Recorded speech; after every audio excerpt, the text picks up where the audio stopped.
Hi everyone.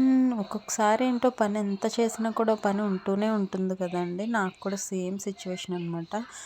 ఈరోజు అసలు ఏంటో ఎంత పని చేసినా కూడా పని ఉంటూనే ఉంది. ఎప్పుడు 6కి లేస్తాను, ఈరోజు 6:30 అయిపోయిందనమాట. 6:30 లేవగానే బయట ఊడ్చేసి ముగ్గు పెట్టేశాను. తర్వాత ఏమో వాషింగ్ మిషన్ వేసేసుకున్నాను. తర్వాత ఏమో మా అమ్మకి కొంచెం పాలు కాచి పక్కన పెట్టాను, లేచేస్తుంది అనమాట. నేను లేచిన 10 మినిట్స్కే పెరుగు తోడు పెట్టుకొని ఇదిగో పెసరట్లకి కొబ్బరి చట్నీకి వెన్న అయితే ఎప్పటి నుంచి చేయట్లేదు అనమాట.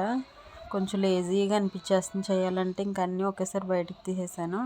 అన్నీ ఒకసారి రెడీ చేసి పెట్టుకున్నాను. 3 మిక్సీ జార్లు ఒకసారి రెడీగా పెట్టుకొని 3 ఒకసారి నేను గ్రైండ్ చేసేసాను అనమాట.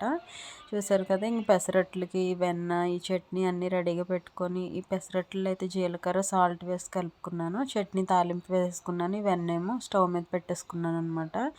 ఇంక వెన్న కరుగుతూ ఉన్నప్పుడు కొంచెం వేడి నీళ్ళు అయితే పెట్టుకున్నాను. చల్లగా ఉంటుంది కదా, కొంచెం వేడి నీళ్ళే తాగుతున్నాం అనమాట గోరువెచ్చగా.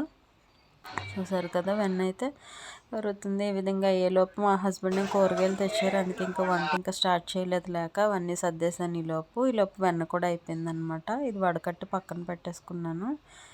చూసారు కదా, మా అమ్మాయి కోసం నేను వెన్న ఇంట్లోనే తయారు చేస్తాను. ఇంకా పాలకూర తీసుకొచ్చారు, అదేమో 2 కట్టలే తెచ్చారనమాట. వాష్ చేసి పక్కన పెట్టాను.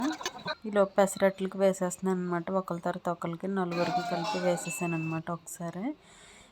పాలకూర సాల్ట్లో కొంచెం నానబెట్టుకున్నాను అనమాట. తర్వాత వాష్ చేయడానికి మా అమ్మాయికి ఇచ్చాను, మా అత్తయ్యకి తింటున్నారనమాట. నేను మా హస్బెండ్ కూడా తినేసాము. ఫస్ట్ ఆనియన్స్ వేయించుకున్నాక, పాలకూర చాలా తక్కువ అవుతుంది కదండి కర్రీ. 2 కట్టలు తీసుకొచ్చారు తెలియక. ఇంకా అందులో ఏదో ఒకటి మిక్స్ చేద్దామని ట్రై చేస్తే ఆలు అయితే మిక్స్ చేశాను. కర్రీ అయితే చాలా బాగుందనమాట, బాగా కుదిరింది. ఇందులో టమాటాలు కూడా కొంచెం ఎక్కువ వేసాను. కిడ్నీ స్టోన్స్ ఉన్న వాళ్ళు అయితే పాలకూర టమాటా కాంబినేషన్ తినకూడదు, కానీ మిగతా వాళ్ళు తినొచ్చండి, ఏం కాదు. కర్రీ అయితే టేస్ట్ బాగానే కుదిరింది. ఈ లోపేమో నేను కర్రీ మగ్గేలోపు గిన్నెలు కొన్ని ఉంటే అవి కడిగేసుకున్నాను. మా అమ్మకి స్టవ్ మీద నీళ్ళు పెట్టేశాను అనమాట. ఈలోపు బియ్యం కూడా కడిగి పెట్టుకునేలోపు ఇప్పుడు కర్రీ అయిందనమాట. మా అమ్మకి కొంచెం విడిగా తీసేసి కొంచెం ఉప్పు కారం వేసేసుకున్నాను. తర్వాత ఇడ్లీకి అసలు టిఫిన్కి ఏం లేవు కదండి, ఇడ్లీకి నానబెట్టుకున్నాను మిక్సీ వేద్దామని. మీకు నచ్చితే తప్పకుండా సబ్స్క్రైబ్ చేయండి. Thanks for watching.